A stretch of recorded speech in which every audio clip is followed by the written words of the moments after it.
Alors, ce dont on rêvait depuis des années, ils l'ont fait. Ils l'ont fait. Ça consiste donc, comme je vous l'ai dit, à essayer de capturer tout ce que vous vous êtes dit dans les groupes de travail cet après-midi.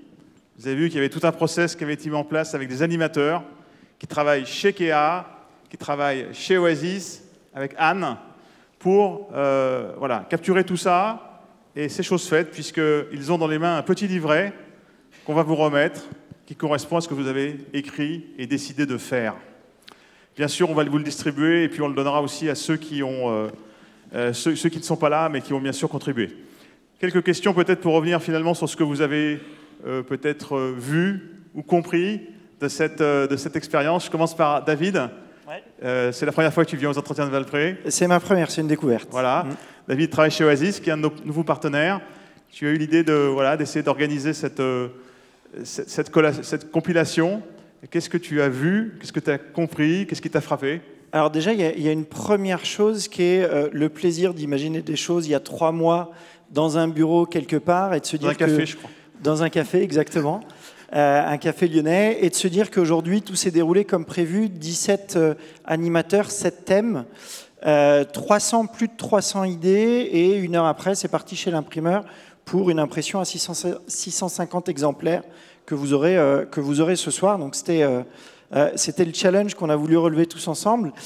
Et dans les thématiques sur lesquelles moi j'ai un peu plus zoomé, il y en a une qui m'a parlé un peu plus, c'est la partie management et gouvernance, qui est celle où il y a eu le plus d'envie, le plus de participants. Il y a eu 4 sous-groupes qu'on a dû compiler ensemble. 60 participants à peu près sur cette thématique. Exactement. Et moi, en fait, ce qui m'a frappé, au-delà des idées, alors il y en a une qui m'a plu, c'est oser l'amour en entreprise.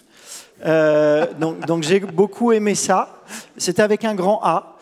Mais ce qui m'a le plus marqué, c'est qu'il y avait autant d'idées dans la partie haute, c'est-à-dire le « il faudrait que »,« yaka »,« faut qu'on »,« on pourrait », il faudrait mettre, que d'idées dans le « moi, dans mon entreprise, je pourrais mettre ça et j'ai envie de faire ça ». Et c'est ça qui m'a particulièrement marqué. Anne, tu organises des ateliers depuis de très nombreuses années à Valpré. Et puis cette année, donc, on a décidé de changer de façon de faire, justement, pour vous proposer de contribuer à votre vision de l'économie souhaitable. Donc, quand tu relis ça au passé, qu'est-ce qui t'a frappé cet après-midi? Alors, si je relis au passé, alors tout d'abord, participer aux entretiens de Valpré, ça a été mon premier acte de futur dirigeante d'entreprise, puisque j'ai créé Audienture il y a 10 ans, après un passage aux entretiens de Valpré, après avoir quitté 20 ans d'expérience bancaire, donc un tout nouveau métier.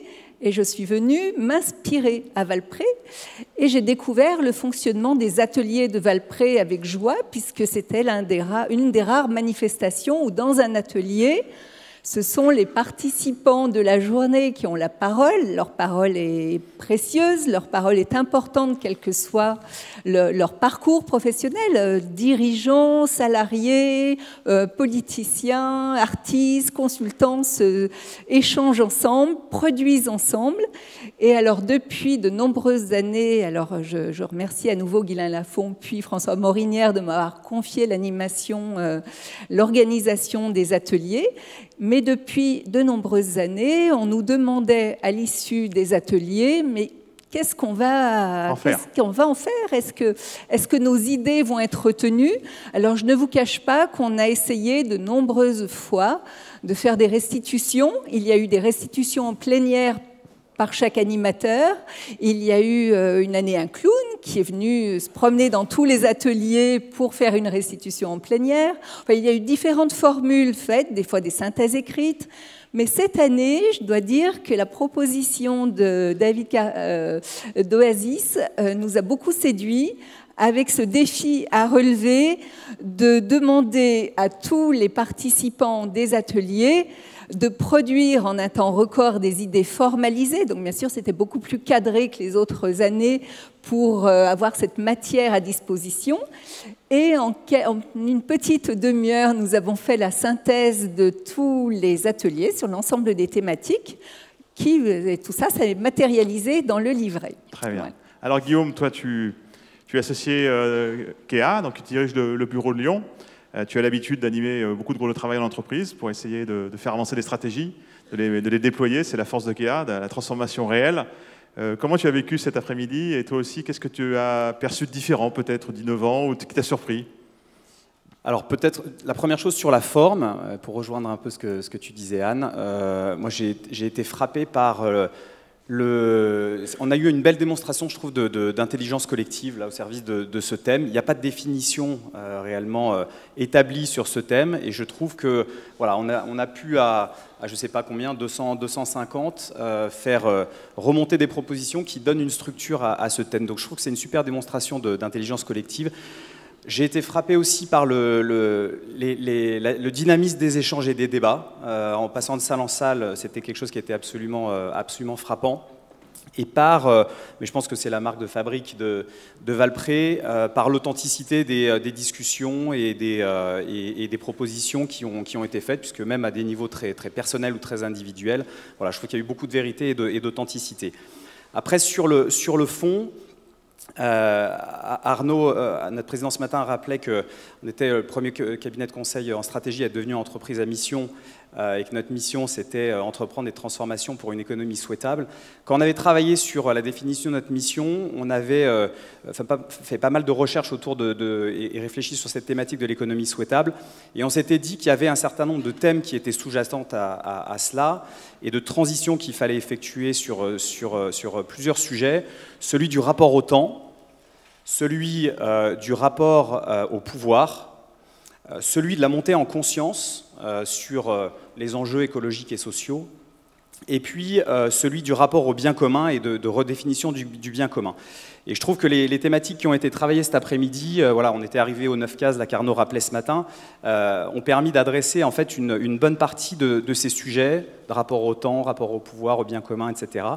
Et moi j'ai été frappé par 2-3 sujets en particulier. Le premier, c'est qu'il y a énormément de consensus dans les groupes que j'ai écoutés sur cet enjeu de pédagogie. Du rôle que chacun d'entre nous a sur cette montée en conscience. Mais c'est la montée en conscience des collaborateurs, on en parle beaucoup, mais aussi des parties prenantes externes, de nos clients, de nos fournisseurs, et puis de nos actionnaires. Donc j'ai trouvé beaucoup de consensus sur ce sujet-là. Beaucoup de consensus aussi sur l'idée de redistribution, et on a eu beaucoup de témoignages dans ce sens aujourd'hui. Redistribuer au territoire la richesse qui nous a finalement donnée. Donc c'est une richesse économique, mais c'est aussi des richesses de talent et de compétences. Donc c'est un sujet sur lequel j'ai trouvé beaucoup de consensus. Et puis celui, dernier point, d'avoir des entreprises plus intégrées dans leur écosystème territorial et qui font plus de connexion entre les différents modèles d'entreprise. Voilà, il y a eu des discussions là-dessus intéressantes. Bien évidemment, il y a le modèle classique, capitalistique, privé, mais associatif, coopératif, voire des indépendants. Et j'ai trouvé des discussions très intéressantes sur cette thématique de mieux intégrer ça dans les écosystèmes, notamment territoriaux. David, tu avais une crainte quand on a élaboré ce projet, c'était qu'on se retrouve avec une liste de Yaka Faucon. C'est-à-dire ouais, qu'on retombe dans la généralité, et surtout de généralité qui concerne les autres et pas moi. C'est-à-dire que tout ça, c'est très bien, mais c'est aux autres de le faire. Ça ne me concerne pas. Est-ce qu'on a réussi à éviter cet écueil? On a évité cet écueil et on a vu que ce qui est intéressant, c'est de voir que dans les thématiques qui ont été discutées ce matin, on retrouve des idées qui ont été ensuite retraduites en « on pourrait mettre ça en œuvre, on pourrait faire ça en œuvre », avec beaucoup de liens des interventions de la matinée. Ce qui veut dire qu'on a toujours intérêt, quand on partage des idées, quand on échange en groupe, à prendre quelques minutes avant pour poser le sujet, prendre de la hauteur. Avec la chance, on a eu la chance d'avoir des intervenants de renom dès le début de la matinée. Ça nous a permis d'avoir des idées de meilleure qualité encore et des choses assez opérationnelles finalement que vous découvrirez dans le livret. Anne, donc finalement une nouvelle expérience, un nouveau pas en avant. Verdict, on continue, on arrête?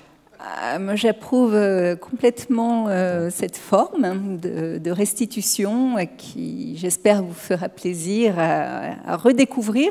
Puis il y avait un élément de frustration pour tous les participants d'un atelier, c'était de ne pas savoir ce qui pouvait se dire dans les autres ateliers. Souvent, on avait du mal à choisir. Moi-même, la première année, j'ai eu du mal à choisir le thème où je devais m'inscrire. Et finalement, là, vous avez une restitution de l'ensemble des ateliers et pas seulement de celui auquel vous avez participé.